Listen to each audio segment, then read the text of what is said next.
Yeah. What is up, everybody? It's your boy E-Man from the Average Joe Sports Talk Podcast. Out of like a bad habit with my man. What's up, What's Cricket? going on, brother? How you doing, man? Good, brother. Good, man. Hey, crazy ass Sunday. But before we dive into that, man, I've been meaning since you and I got together, right? You started jumping on for that one time, and we've just been doing this week after week for most Yeah. times since football season started. I've been meaning to give this thing a name, right? I Okay. always call it the weekly stream, the weekly stream, for the Average Joe Sports Right. Talk podcast. But I needed something original, man, just like I did for Cigars and Sports. And I thought about this, bro, because when we come up here, even though it might be unscripted, we always bring the heat, man. So this is the official first episode of the Unscripted Sportscast. Okay. You know what I'm saying? Hey, week after week, we got to give our best takes, right? The football That's season fair. is dying down. We got to switch to other sports. We're probably going to bring some guests on. You know what I mean? Trying to do this. I'm going to start, hitting that. And I don't know if nobody's going to understand what this word means. The Rolodex, and start looking to see if we can get some athletes in here, man, to like do some interviews and stuff, right? Oh, yes, But sir, man. But yeah, man, the Unscripted Sportscast with your boy E-Man and Cricket, man. This is the first official bank off. And of course, what better way to start it off than we had some games yesterday, man. What a way to end the divisional round and the playoffs before we kick Yeah, it man. into the Super Bowl. I mean, what the hell, man? Let's start with the Ravens and the Kansas City Chiefs. And before yesterday, I was in Wake and Rake. I think I was telling this off air before my internet took a shit and I had to did not finish. But one of the things I said is everybody was like, hey, Ravens, I'll take the spread. And I'm like, I think the Ravens should win. But there's one thing about this Kansas City team that has been giving me vibes since they hit the playoffs, not this year, and it kind of even reassure that vibe and that feeling after they beat the Ravens yesterday, that they gave me this New England, Tom Brady, Belichick vibe. When they've made playoffs before, when they were not dominant and they would, because the division was so bad that they would win it with 11 wins, right? And they would not be like the favorite in the divisional round. They would be like the guy. That game yesterday was such a New England and Tom Brady game because under men, right? Under talent, except for the quarterback, of course. They pulled a game out of their ass that was a perfect script. Andy Reid had the right game plan. Patrick Mahomes did what Brady used to do, get in your head by taking the first shot, knocking you in the mouth with a touchdown in the first drive. And then that defense just took over and completely had Lamar Jackson bottle the F up. It was such a weird vibe that it brought me back to those New England years that when they were not dominant, but they would still make the Super Bowl. Spags is living up to his name as one of the best in the business as a defensive coordinator. He really always brings the heat. He always has a game plan ready to go for those guys right there and always puts them in a position to win the football game. And that's what he did yesterday, man. I think it was more about, I think it was more about the Ravens not showing up for that guy. We knew Kansas City was going to show up for this thing. We knew that. We knew that they're the champs till they ain't, man. We knew they were going to show up to play in this thing. And I think it's more about the lack of urgency I saw out of the Ravens early on. Really got themselves in a hole right there. Couldn't capitalize in key spots and really made some blunders they haven't made all year long, man. Turning the ball over 3 times right there. You had a sack strip fumble by Lamar. Then you had the fumble by Zay Flowers for the touchdown, which was obviously the play of the game, the difference in the game right there. But then you have the pick by Lamar at the end there when triple coverage, which I don't know what he was looking at. There was 3 white jerseys around that. Oh my God. Jersey, man. And Kansas City knew that he was going to throw there. And they said, everybody go cover, who was that, Aguilar Jr.? Nelson Aguilar, he was targeting in the end zone. I'm not even sure. But no, it was likely on that one, I believe. Oh, likely. It was likely. It was like, yo, go after likely. It was like all 3. It's like they knew he was going to go there from the time he picked up the snap. Well, it looked similar to that play they ran. It was a little farther out, but it looked similar to that play they ran twice last week against the Texans. One where Lamar tried to fire it in there, and it should have been picked off. It almost was right there. And then later, you saw likely tell him, throw it up, man, throw it up. And he wound up going up making a play later in that game. But it looked very similar to that play. And Spags, you can't really go back to that well 2 weeks in a row right there. Spags is going to be looking for that, man. And so it just really felt like the Ravens got out coached. It felt like they got outplayed. It felt like they got out physical. That's rare. You don't hear that from a Baltimore Ravens team. That's been their MO for as long as I've been alive. As long as that franchise has been around, that's been their MO. They will not get out toughed. And I felt like yesterday they got out toughed in a lot of spots. You saw some young guys, and Zay Flowers in particular, make some big-time key mistakes down the stretch there, and kind of let one mistake compound into another one. I could live with the taunting penalty, the chippy game. I think the refs, I mean, he went a little too far, but I did think they threw a few flags. They were too quick to throw a few flags yesterday. It's this crew throws the most flags it was one of the crews that threw the most flags all year long. They were right there in that top 3 or 4 crews with the most flags thrown. You knew there was going to be a chippy game, and I felt like they could have let some stuff go, but that one was Zay Flowers. That's inexcusable, man. You went too far with it, and when you'd already seen him throw some bullshit penalties early on, so you knew there was flags. You gotta let that go and realize the moment's bigger than you right there. And he'll learn from this. But then, and also fumbling in the end zone right there. You've got to know you're down 2 scores. You've got to know you got to protect the football inside that red zone right there. You got to be able to punch that thing in, give yourself a chance to win, because that's the difference in the game right there. I mean, after that, you saw the wind sucked out of that stadium. You saw it sucked out of that sideline, and that game was over. Even though you want to sit and say they had a chance, they didn't really have a chance after that. It was pretty much over. And then he goes over and compounds that by smacking his hand on the bench, cutting his hand and all that. You can't be doing stuff like that. I mean, you're a professional now. Your hands are your tools, and that's how you make your money and provide for your family. You've got to be smarter than that. He'll learn from this. He's a player. He'll come back from this, but this has got to be a teaching moment, and he's really got to be coachable right here and not let it, spiral out of control. Nobody remembers that Zay Flower had a hell of a game. 5 receptions, 115 yards, and a touchdown. Nobody even knows that this kid had he had the best receiving numbers out of both teams. You know what I mean? Even though Kelsey had like 11 receptions, whatever the case may be, but overall, if that fumble did not happen, that's 2 touchdowns. I mean, he's the MVP of the game. Absolutely. One thing I want to bring up to you. I don't get this, right? Because their identity for the Ravens have been running the football. And that is not just Lamar Jackson, but why? How in the hell? And I don't know if it was so much of the scheming of the defense by Spags, but you only had 6 carries combined with your 2 running backs, and both of your running backs combined had almost 20 touchdowns in the regular season. Gus Edwards almost rushed for 1,000 yards. I mean, I don't get it. Three attempts for Gus and 20 yards. It was like they knew that Lamar was going to throw the football. That's why they just completely own Lamar. I don't get this. I don't know if this is I don't know. Was the coach saying, Lamar, hey, show him you can throw the fucking football. Let's go. I don't know. They went away from the game plan. I don't think it was so much that they looked early on in the game. They looked like they wanted to try to run the football, but this is why Chris Jones got paid all that money. That guy was playing on a different level yesterday. He was playing, looked like a little banged up, but he was balls to the wall every play he was out there. And that guy's a difference maker when he plays like that. He doesn't have to play like that every game in the regular season. He's not going to. You can't sustain that. But when it's time to show up in the big time games, he always does. And he did again yesterday right there. And I think that had a lot to do with them having to abandon the run game early on. Then they got in the hole and they had to kind of throw the ball to play catch up the rest of the way.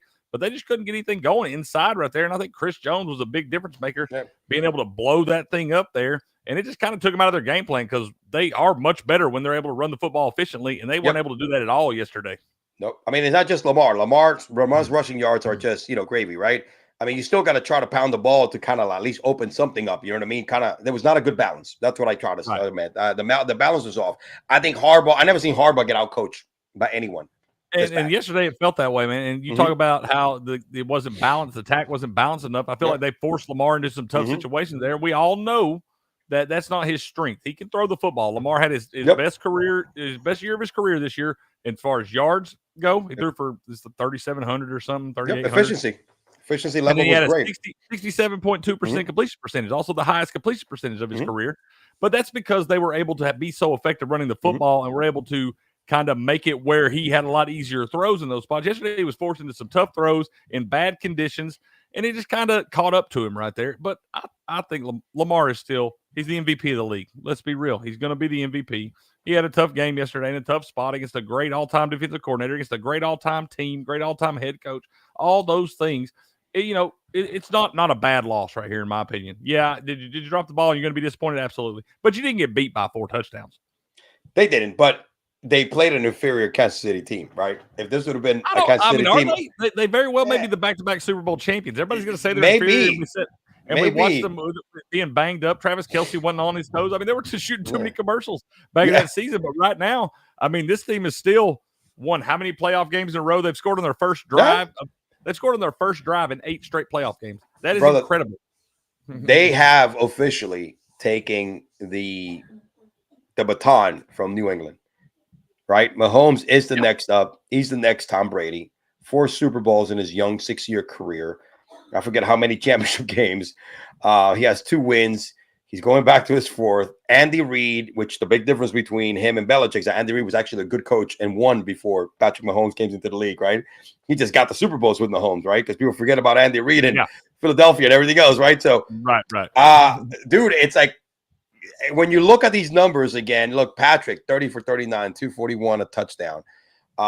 Travis Kelce, 11 receptions. I mean, he got targeted. I don't even know how many times in that first half. They went to the well. I mean, look, Rashid Rice did not have a great game, but he had some big, tough yards to move the chains.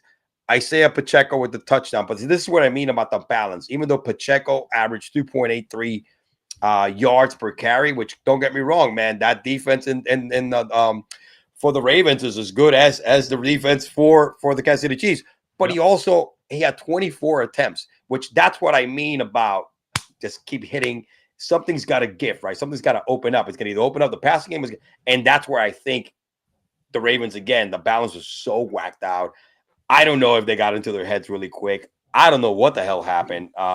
Maybe they were so confident because they beat a nice upcoming team in the Texans, and they thought it was going to be this easy. But you got to knock out the champs, man. You got to come in strong.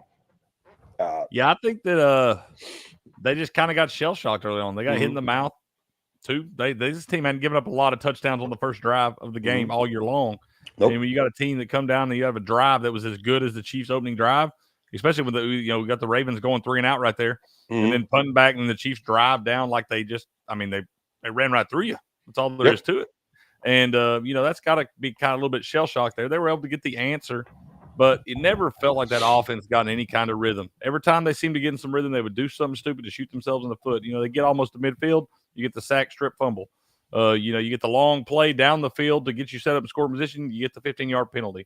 You're trying to make a stop right there before halftime and keep them from getting any more points on the board when they got the field goal. You have 2 separate 15-yard penalties that cost you first downs to extend that drive to allow them to get 3 critical points in a close game.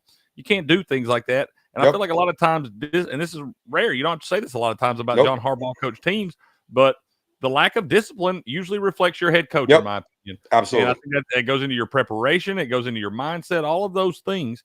And I think that John Harbaugh been a little busy last few weeks too, hanging out on the sidelines and games and all this different stuff he's had going on. And it's kind of like, maybe you weren't as focused as you needed to be in this spot. Maybe you were a little overconfident. And I think that was reflected down through the team right there, and it come back to bite them. Yep. I mean, the key stat of this game was because pretty much when you look at average yards per play, Kansas City 4, Baltimore 6, rushing yards 89 to 81, even though it didn't seem like way with the because that was mainly old Lamar Jackson, had like 54 of those 81. Passing yards, actually Baltimore had more passing yards because, Lamar was, I don't know, he was slinging the hell out of it. Just wasn't being efficient, right? Baltimore had more yards overall, 336 and 319. But here's the difference of the game where the coaching stepped up, right? Baltimore allowed 4 sacks. All right, that was huge. Third down efficiency, Kansas City was at 44%. Time of possession, 37 minutes to like 22. And of course, Baltimore, I think Kansas City got in their head because they had 8 freaking penalties. Again, I think Harbaugh came in here, like you said, maybe he wasn't in his head. I mean, he might have even joined. He was probably at the recruiting interview with his brother at the Chargers. I don't know. It was really it's not common for Harbaugh to be outcoached this bad. You'll lose, but it was like even though it was only a 17-10, but some of these mistakes that were made, a lot of it was execution. You know what I mean? And putting the right players in the right place. Yeah, it did seem that way, man. And earlier I said it wasn't a bad loss. I just meant for Lamar from his standpoint. When you look back at the end of Lamar's career and you look back at playoff losses, if you lose to the GOAT in a 1 touchdown game, but that score right there doesn't reflect how bad it should have been. No. The Chiefs beat them a lot worse than by a touchdown. It's just when they got that lead, they did what the Detroit Lions could not do. We'll talk about in a little bit. But they were able to manage the game, control the tempo of the game, control the clock, and keep the Ravens on their heels and keep that pressure applied. And it's tougher to perform in those spots right there. And you play great defensive football and coverage, and you got guys coming up making plays right there. It just felt like the Ravens never really had a chance in this thing. And a lot of it had to do with coaching and scheming. and just really, in my opinion, lack of effort in a lot of spots. And I think, unfortunately for Lamar, is right now as it stands, and until he doesn't change it, the lights, when they're too bright, he doesn't show up. Yeah, that bottom line. I mean, the record speaks for itself. 2-4. Is this the first time he gets to the championship game? I think he does, right? This was the first championship. First time he gets because remember he's got the number one seed. I'm not mistaken. Yep, they got the bye week before and lost in the first game. You know what I mean? Like the last time this happened, lost to the Titans. Exactly. So again, so far at this stage, at 2-4, this type of loss, and that year that he won the MVP and they lost to the Titans. I think right now the narrative is, and until he doesn't break this narrative and prove us completely different, I think when the lights are too bright, Lamar has a problem stepping up. And I love Lamar. You know how much I speak about him all year long, knowing him from down here. But this is one of those things that I thought he was going to get over. There was a year, and I think that the future is very bright. They got a nice little team there. They just need to add more pieces. You know what I'm saying? In order to get them, and they'll be back in the AFC again. But this is one of those things, man. It's tough to swallow. He had all the opportunity in the world, and not his fault 100%. Zay had some fault in it. I mean, why? I don't know why you're diving into the end zone. You could have gone in without all that dive. Heads up to the play also by the defensive player by Reed. I mean, he was like he read that guy in the air and he would just went and swap it. He went straight for that ball. You got to give him credit. It's just a lot of good. It's great execution, but that's why you play. That's why you play through the whistle, not to the whistle, man. Exactly, absolutely right. But Lamar, I hate that is the narrative on him right now, is that he can't win in the big game, because we got to remember that Lamar Jackson has won over 70% of his starts since he came into the league, and this team falls off a cliff when he's not in the lineup right there, and it's very hard to win a Super Bowl. It's very hard to do. There's only one every year. There's a lot of great quarterbacks sitting in the Hall of Fame that never won a Super Bowl. And I think that Lamar is going to get this monkey off his back at some point. I think he's going to be able to do that at some point. But, they got to remember the bad luck they've had, too, at the running back position. They can't keep a healthy running back. Poor J.K. Dobbins, I feel so bad for that guy. But he hadn't been able to play more than about 3 weeks at a time since he came into the league. And, they've had constant troubles there with injuries. They were decimated by injuries last year. Finally got Lamar paid in the offseason. But they still had some bad luck from a health standpoint right there, and they were still pretty incredible what they were able to do. They looked like the most dominant team in football for at least 80% of the season. Right? Yeah, absolutely. Especially at the end of the season, they went ahead and they knocked every big matchup they had on their ass, convincingly winning. And San Francisco, they beat this 49ers team that's playing in the Super Bowl like a drum in their home stadium. Beat them like a drum. They did, but unfortunately, the playoffs and the regular season, that's the difference between the play of the regular season. Yeah. Everybody prepares different for the playoffs than the regular season. So, I mean, like I said, good year for the Ravens. Shout out to them. But, hey. Gotta feel like you let it slip away. You gotta, you know how they say in championship fights, right? Don't let the judges, right, make choose for you. Don't let the scoring win the belt for you. You gotta knock out the champ. And that's what they needed to do, and they didn't. So they did not. They dropped the ball there, and it's going to be a long 7 or 8 months until that thing kicks back off. But they got a lot of reflecting to do, a little bit of soul searching for some of those young guys. But I think they'll be all right. They'll bounce back, and they'll be right there in the conversation again next year. Yeah, I don't want to call them a loser, but because we don't have a loser of the week anymore, we don't have that many games. Yeah, they're my loser of the week. I'm with it.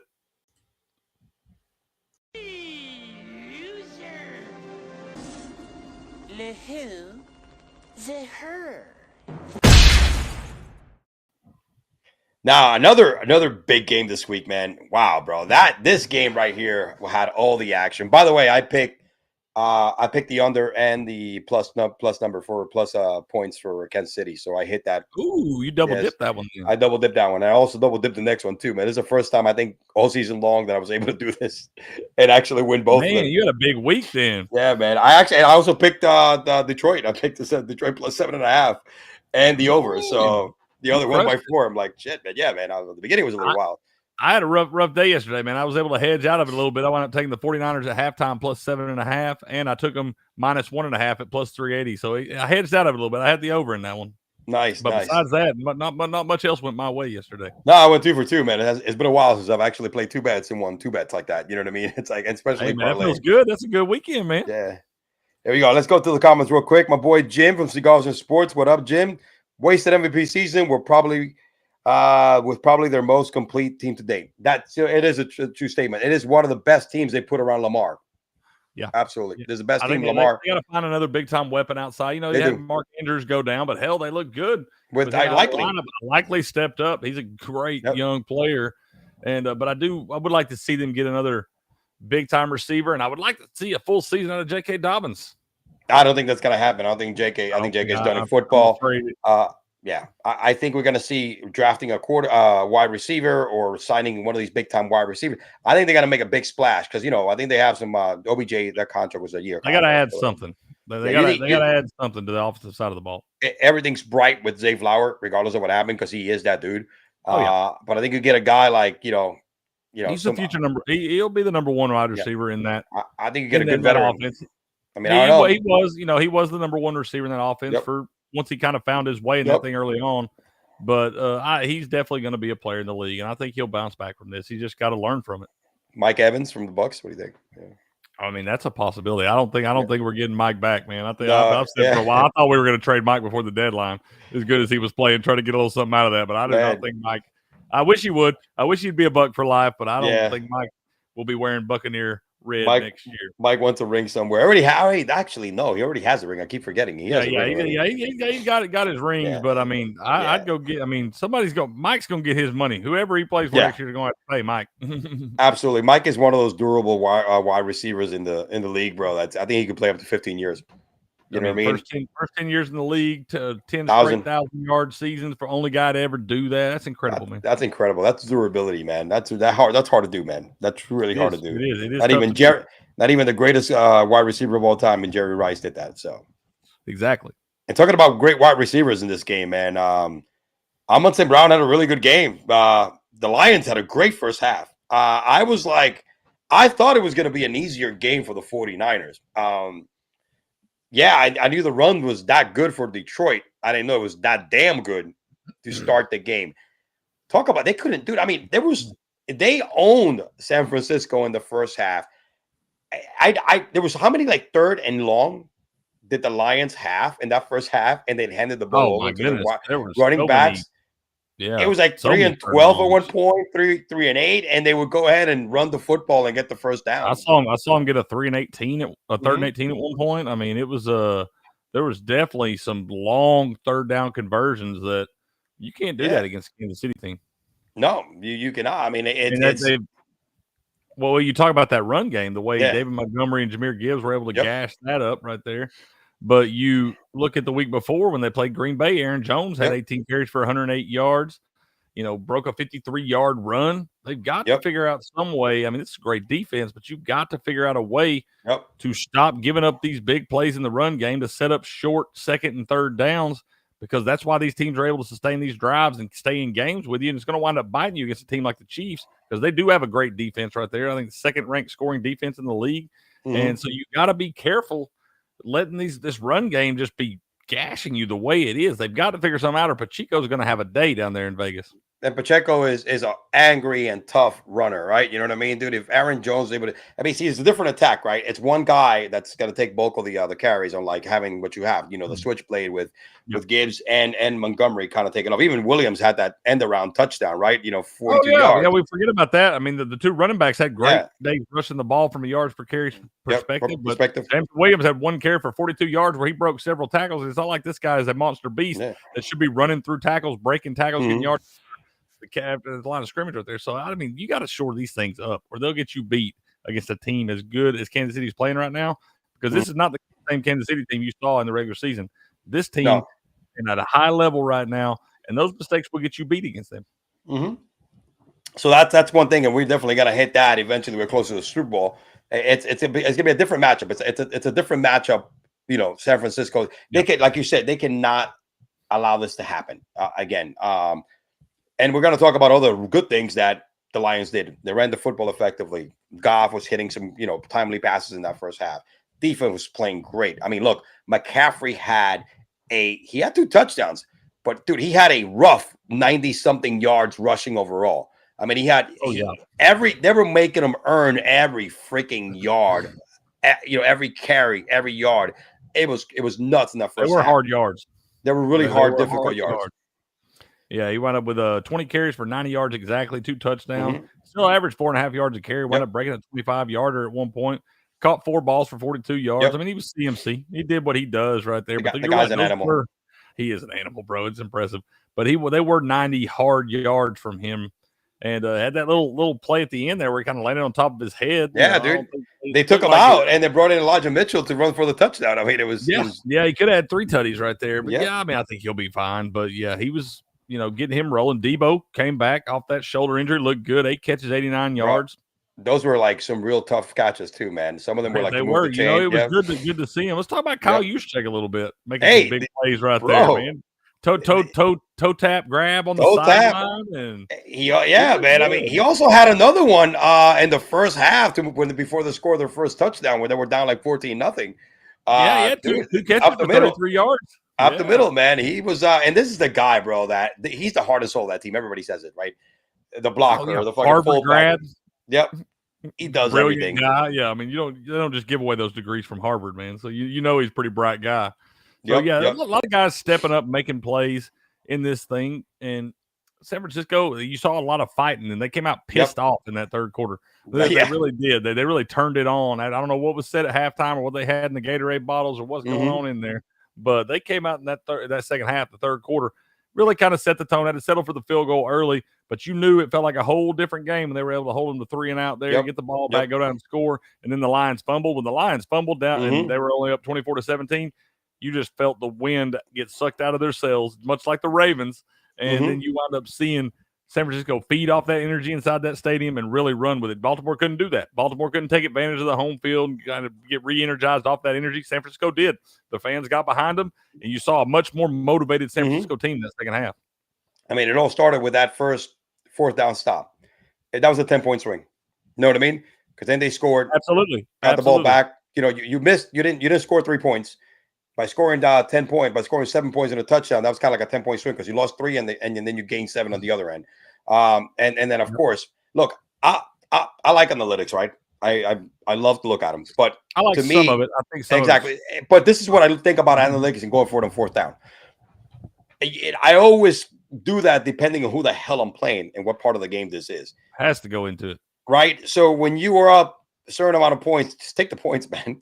Take the points. Keep building that lead. It's not like you're playing the Giants in the other end, right? You're playing the 49ers team who won the NFC, all right? They're not a slouch team. I know they look shaky in the playoffs, but they could come back. I mean, you got to, and these analytics, man, I think analytics is a cool thing, but I do believe there are times you have to just go back to old-fashioned football. Absolutely. And the roots of the game, and you do take those points right there against a team that is capable of coming back because you keep that pressure. It's much different doing that in week 7 or 8 and doing it in the NFC Championship game because when you add those points, you keep taking those points on, even if it is 3 at a time. If you're doing that, you're keeping that pressure on them. You're applying so much more pressure to those guys on the offensive side of the ball for San Francisco. You see a lot more mistakes. It's a lot harder to make the plays and the tip balls, and you'll notice if you're tacking those points on the board, you tend to get the bounces and things too. It's funny how it works out, but you see a team wind up going for it in a stupid coaching call and getting stuffed. How many times have we turn around and see some crazy play happen to benefit the other team right there and get them right back in the game? So in a game like this with a team it's got a lot of offensive firepower, probably the best offense in the league for 2/3 of the season this year when everybody was healthy. You know they can come back and score points, so you got to take those and keep that pressure on right there, especially the way your defense played in the first half and really set that tone. You got to take advantage of that and get those points. And I love Dan Campbell, but I do think the analytics sometimes are off, and you got to get back to old school football. And I expect something like that out of him, but he just got a little too aggressive yesterday. Big balls, Dan. His balls were bigger than his fucking brain. And that's the thing. Sometimes that can get you in trouble. Love the guy. He's a player's coach. People kill for him because he's that guy. He's a meathead. I keep saying this over year. He's a fucking meathead, bro. People love him. Everywhere he's coached, everybody. I remember when he was the tight ends coach down here in Miami, Phil, because he fired. They get him the intern coach, right? And they won like 2 games, and they went like 2-0 the first 2 games. And he's in there in the locker room. Go to war for you. Everybody loves playing for this guy. But this is the guy that doesn't have that next level Kyle Shanahan. Even though he hasn't won a Super Bowl, but he's a guy that develops other individuals. You know what I mean, bro? He doesn't have that Sean McVay. I'm going to guys like kind of the same age bracket. Dude, it's different, right? You know what I mean? It's a different demeanor. It's a different way of calling and preparing yourself. And he was ready for this game. It's just he didn't finish. He didn't follow through when he needed to. That's the problem, And let's give credit where credit is due. In year 3 under Dan Campbell, now you gone from 3 wins in year 1 to 1 win away from the playoffs in year 2, all the way to a 17-point lead at halftime of the NFC Championship in year 3. It's been a remarkable turnaround, especially at a place like Detroit that's historically terrible. We all know the reputation of the Detroit Lions and how bad they have been for most everybody's lifetime. Not many people were alive in 1957, the last time they were good. Did you know that game in 1957, the Western Conference Final or whatever, they were also playing San Francisco? And San Francisco was up 24-7 at half in that game. And Detroit came back to win that game and went on to blow the Browns out in the NFL Championship game. So it was like a mirror image of that game yesterday. So that was little payback about 70-plus years in the making right there, right at 70 years or whatever. So, yeah, it was a pretty cool deal there. But, I don't want to throw too much shade at Dan Campbell. I did have a little issue with the way his press conference went after the game and the things he said in that, man, because he looked like a defeated man in that spot. And, I think that his message was to motivate his players to get, he said, you may not ever get back to this game. This may be the only shot you have. And a lot of people took that as him kind of blasting him. I think it was a little, I think it was misread and it was taken the wrong way by a lot of people, maybe some of the players in that locker room, but a lot of people in the media and stuff took it the wrong way. I think what he was trying to do is motivate those guys to not get complacent off their success from this year and really work hard to get back to this spot next year. You can't go kind of rest on your laurels there and know you had a good season and not do the work in the offseason and try to get back there because you haven't accomplished anything. You didn't get the ring. You didn't win the whole thing. So you still have something to fight for right there. And I think it was more intended to motivate his guys in the offseason to get better rather than it was to kind of take a shot at him, Well, but he did look like a defeated man. It's from a leadership standpoint, bro. At that moment, you're the captain of the ship, right? Yeah. You got to make sure. Poor choice of words. Poor choice of words. You cannot say it is going to be twice as hard, but you don't say that at that time, right? This is something you tackle on when the season starts, right? You know what I'm saying? Summer OTAs, man. Exactly. You bring that conversation in OTAs. This, you just go in there, but guys, we're going to get back to this. We got a great future. We got a great team because they do. Laporta, Gibbs, these are all young effing rookie contracts. You know what I'm saying, dude? You got to have Goff on their contract again. You still have a lot of pop. Aiden Hutchinson, right? Going on year 3. You got all the tools to make it back. Shit. And we gotta really sit back and think though how this man, the roller coaster ride this man took in about a 3-hour period right there. You got the hype being up for the game, and then you come out and I'm sorry, but I don't even know that he could have expected them to play that well and do the 49ers the way they were doing in that first half. No. And you kind of shell shocked there, and they did look a lot more passive in the second half. They looked like they were playing not to lose rather than playing to win the game. And like Herm says, man, you play to win the game. And it didn't feel like they were doing that in the second half. And then you got to come back in, and you've had a great season, a historical season in your franchise's history. You've done a lot of things you hadn't done in over 3 decades, and some you haven't done in over half a century. And so it's a great season, but you have this like aura of disappointment over it because of the way you lost yesterday. And it kind of sucks because it does take away from all the success and the big things they did this year, which are pretty remarkable, in my opinion, in year 3 under him with a lot of young guys out there. So it's got to be a sour taste, but that would be some rough waters to navigate if you're Dan Campbell.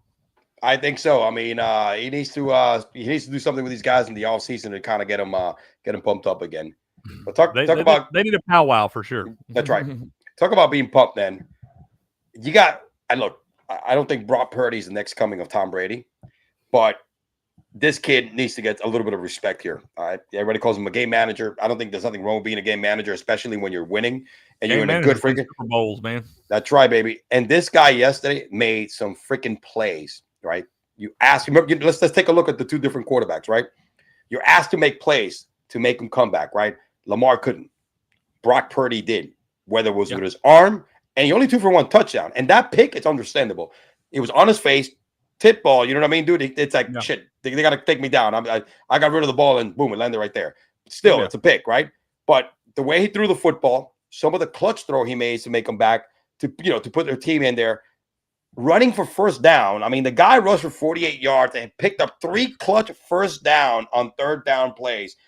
The man made plays. That's what you ask from your quarterback. Put your team in the position to be successful and play it. And that's what he did. 20 for 31, 267, 1 touchdown. It doesn't jump out the page. 5 carries, 48 yards. But all those plays right there made it possible to get the ball to Debo, Brandon Ayuk in the end zone. All right, get the ball to McCaffrey to run in the end zone. He made some really good plays, just like he did in the second half against the Packers, where he was horrible in that first half. Same thing here. Turned it up, got his instructions, and he was a big reason why this team is going to the Super Bowl this whole season. Yeah, so this is what I expected to see out of Lamar Jackson in the second half against the exactly. Chiefs. This was the kind of performance I expected from him. Not that I didn't expect it from Brock Purdy, but I didn't know, his legs were the difference in this game. Yeah, like I exactly. expected Lamar's to be in the first game. They were the difference because there were several key situations. His rushing total was set at like anywhere from between 5.5 yards to 7. It was like 6.5. Yeah, it was something like that. Yeah. So, I picked that. And it was like, nobody, but we haven't seen him do that all year. But he did. He when his back was against the wall, he was able to made some of that pressure, get outside, make those plays, and they were hard yards. Some of them, man. Yeah. He wasn't just running out there and sliding. I mean, he was sticking his nose in there and making plays for his team when they needed him most. He never slid. He never slid. He went head first every single time. Yeah, and his legs down the stretch in that game were the difference because it was able to sustain some drives, extend those drives, and be able to get some points out of when they had to have it. Being down 17 at the half, you got to come out in the second half and know you got to pretty much score on every drive the rest of the way to win the game. You got to expect they'll score at least another one. So you got to know you got to score about every drive right there. And he was able to do that. He didn't turn the ball over.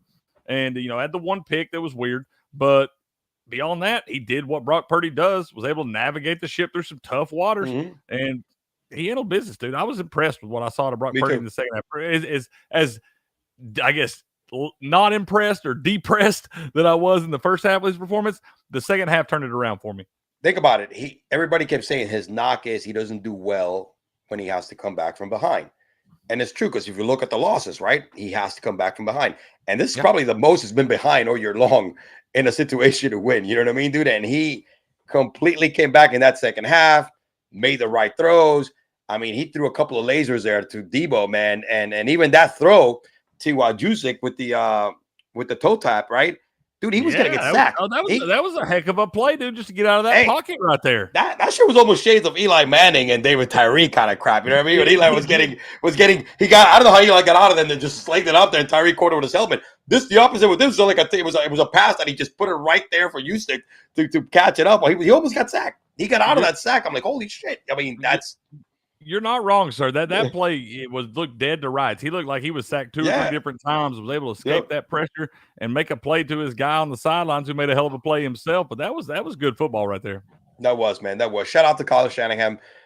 Finally, he's on the right side of a comeback. You know what I mean? He's always the Atlanta in the Super Bowl as the OC against Kansas City, which we're going to see the rematch a couple of years ago, right? He also had that game. It was like 14-point game. I think it was like a 17-point game lead, 17-point lead again, something like that. It was double digits. Yeah, and a half going into the second half. And dude, he actually was on the receiving end those 2 times. This time he was on the giving end. So shout out to Kyle. Honestly, there's 2 reasons why I like the 49ers. Because it's one of those things that, okay, Kansas City's back there again, right? That's how you know you gain GOAT status, when everybody's like saying, fuck. Why is Kansas City back again? Nobody wants to see him again. Same thing you would say about Brady in New England. I want somebody else different to be at the Super Bowl. So they're in that level of GOAT status, right? What a difference 5 years makes. Yes. Like yes. 5 years ago, we were all cheering for him we wanted him to win everything. Yeah, we were pulling for him so hard. Because you wanted to be Brady. You didn't want Brady and Belichick in the damn Super Bowl again. That's for Patrick Mahomes. Now he's that guy. He is now the villain, right? If you want to call him a villain, right? He is the guy. He's the MJ, right? He's the LeBron James. And the reason why I want the 49ers to win, because I like CMC. I think he deserves a fucking ring. I mean, this guy has played his heart out. I mean, what a great trade, because he has been every and more. He has been a return on investment for this trade for the 49ers, like 100% return on investment, because he's been the heart and soul of that team, right? It's crazy. But also, like, Kyle, I think has really paid his dues, has battled, you know what I mean? Has done it with Jimmy Garoppolo. Fuck. They drafted Trey Lance, Right. another disaster. And the guy that they picked last the same season, the one taking him to the Super Bowl. And right now he's proving Debo is looking right by saying it. Purdy did not get injured last year against the Eagles. We would have gone to the Super Bowl. So all these things that, all these adversity that they've done that he's had to go through. This guy has developed three coaches, three head coaches in the NFL. McDaniels, Saleh, DeMeco Ryan. I mean, he's a good freaking coach, man. It's like Andy Reid, right? He's the Andy Reid of this generation, right? Without the chip, but making it to the Super Bowl, but not being able to win it. So you're not wrong, man. He knows how to he knows how to coach the game. Yeah, and always seems to be in big games. Hasn't always won those big games, but he's got a shot at another one. He got a shot at another one, and he does. This is going to be kind of a coin flip. I haven't decided which way I'm leaning on. Yeah, me neither. I'm not there yet. I mean, from a like I said, like a favorite kind, like from a sentimental part of it. That's why I like San Francisco. Haven't broke this down yet. We got plenty of time for that. You know what I mean? Plenty of time. We got 2 weeks of marathon. We got 2 weeks to. It's bittersweet too, man. We know it's going to be a good football game. One we wanted to see. I think so. But it's like then when it's football, no football for 6 months, and that is depressing. Yep, I know, man. Now I start diving into basketball. We'll talk a lot more basketball. It's that time. I've been big into hockey, man. I've been big into hockey. I need to get into hockey. You need to help me out, man, because I don't know that you want to come to me for all that help yet. I'm still learning myself in hockey, man. When I was a kid, we didn't have an ice rink around for 500 miles. I never even put on a pair of ice skates, man. So I don't know that you want to come to me for your hockey help.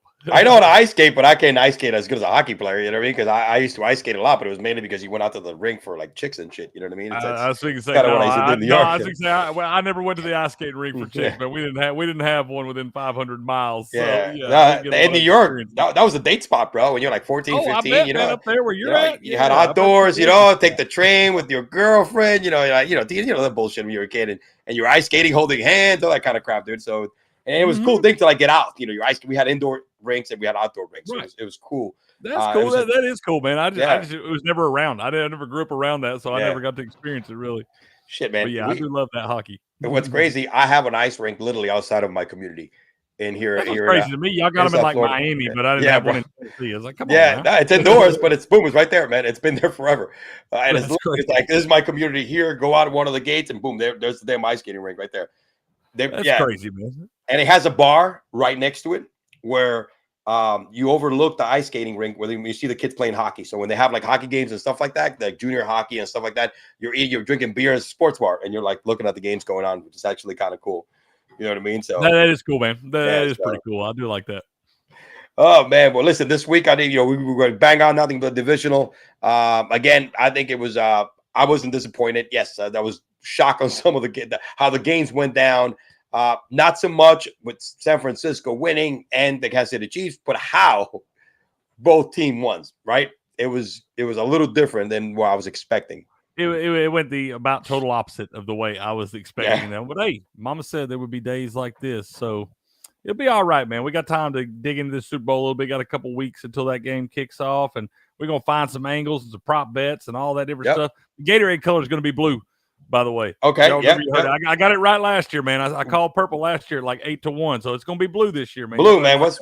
Have you checked the odds yet on the color yet? I've not checked it yet. I was thinking when I picked purple last year, I didn't even check it. I literally was sitting there and I was like, purple, and topped it out on my picks, and it wound up hitting. It was like 8-1. Nice. Hey, man, that's imagine ending the Super Bowl like that is great because if you had a rough day, 8-1 can make you whole, bro. You know what I mean?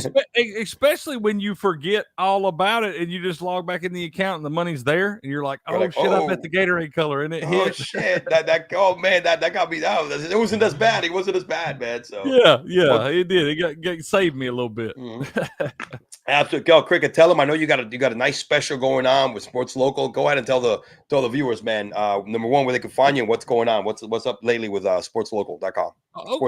Man. Until the end of the month, we got a couple more days on it. But we got a little promo going over at sportspicks.locals.com. You use the promo code GAMEON and get 40% off of your annual subscription.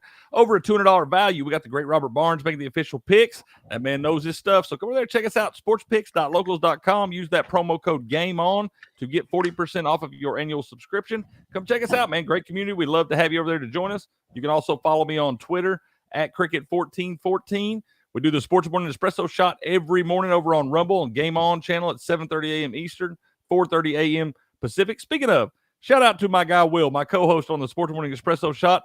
Him and his wife had their twin girls today. Whoa, So nice. they came in. It said the oldest, or the first one was, I think, 6 pounds 6 ounces, 18.5 inches, and the second one was 5 pounds 4 ounces, 18 inches. So got healthy babies and a healthy mama. So shout out to him. He's gonna have to miss the show a little bit this week. He's a busy man, but yeah, everything went well. We got healthy babies and a healthy mama. So shout out to them, man. But come check us out. Oh, congratulations to Will, man. I mean, he's definitely a true G, man. That guy puts in a lot of work. And now with twins, man, I'm gonna see how he's gonna do this. But I mean, hey guys, check out that Espresso Shot on Rumble, man. They have a great show. A lot of different people join. I mean, I know you had Chris this morning today over there from Patriot Sports. Yeah, I mean, and this week I got Chris will be in there with me tomorrow. I don't know. He's got to fly down to Dallas for work Wednesday through Friday, so I don't know if he'll be in there. But Fear the Beardo from over at Geeks and Gamers and Sports Wars, he'll be in there with me Wednesday, Thursday, Friday. So I know you're a busy man right now too, but you're welcome in there anytime. But yeah, come check out Sports Morning Espresso Shot. You get a little bit of everything. We talk all things sports. You get some different takes, and we like to have a silly goose time, a lot of fun over there. So come check that out. Great show, guys. Definitely check it out. Hey, man, it's official. Is in the book, The Unscripted Sportcast with Elio and Cricket.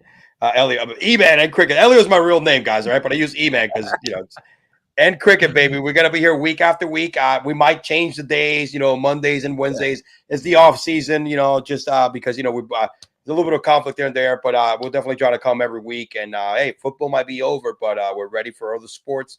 And some big things coming. We're definitely trying to get some guests on board, and we're gonna try to keep it entertaining, man. Every week after week, just like we did for the whole entire football NFL season. Absolutely, man. It sounds good. I'm looking forward to it. Gonna have a lot of fun with this thing. We do have some more stuff coming up. We can talk about March Madness and baseball will be starting. We'll get close to these NBA and NHL playoffs. So we got a lot still coming up. Just because football's ended doesn't mean we got stuff we can't talk about. So yeah, we'll come see you guys every week, man. Put this out there for you. So in this case, we will see you next week. This is your boy E-Man from the Average Joe Sports Talk Podcast. And as always, with my man. Take care, guys. Have a good evening.